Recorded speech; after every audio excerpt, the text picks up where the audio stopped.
गुरुदेव के चरणों में कोटि कोटि नमन। गुरुदेव, मृत्यु क्या है? इसे बताइए, मृत्यु क्या है? हरि ओम नारायण, हरि ओम नारायण।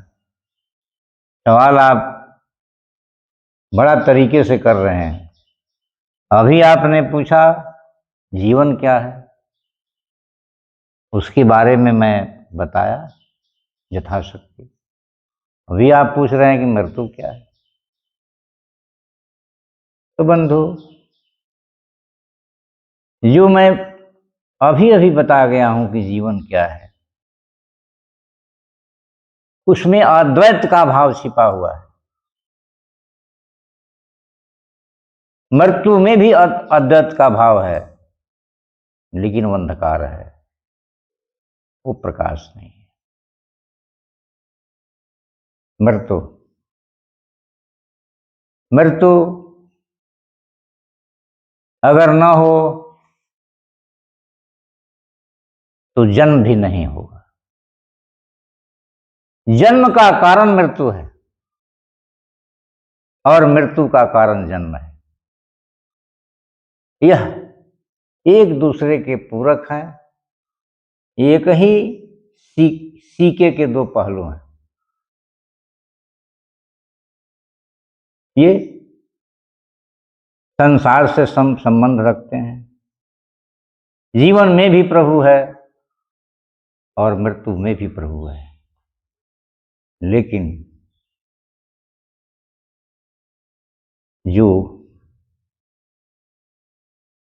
जीवन पा करके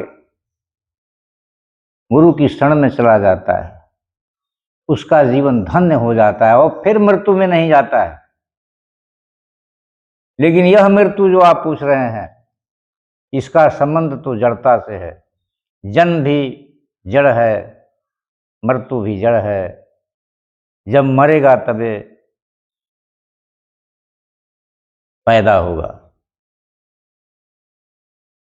जन्म होगा, और जन्म होगा तो मृत्यु निश्चित होगा, और मृत्यु है तो जन्म जरूर होगा। लेकिन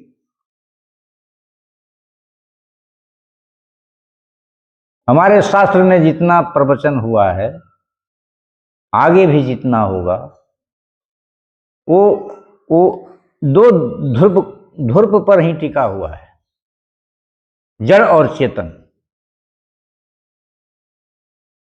जड़ और चेतन, माया और ब्रह्म की चर्चा शुरू होती है और सारी कहानियां उसमें आती हैं, लेकिन उससे छुटकारा नहीं मिल पाता है।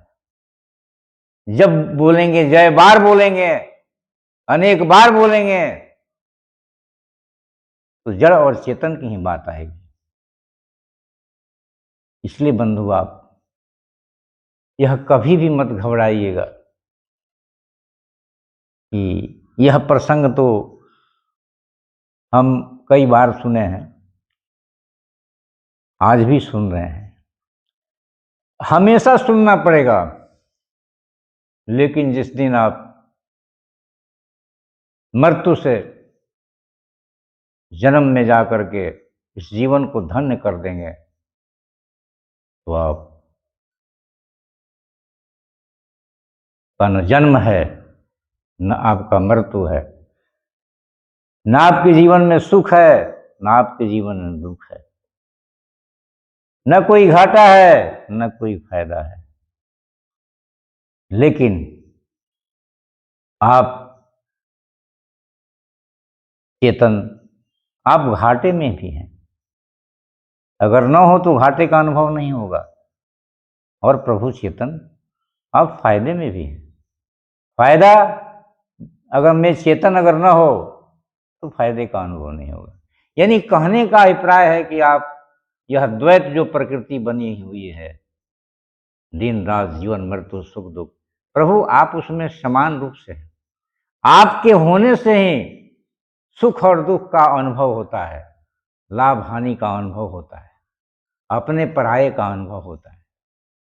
लेकिन आप न हो तो कोई अनुभव नहीं हो पाएगा।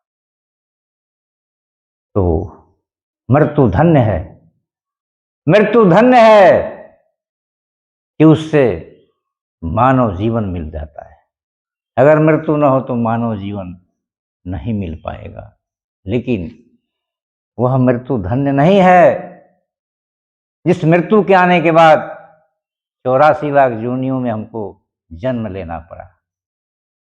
वो धन्य नहीं है। धन्य वह मृत्यु है जिस मृत्यु के बाद मनुष्य का जन्म होता है या पुनः जन्म होता है।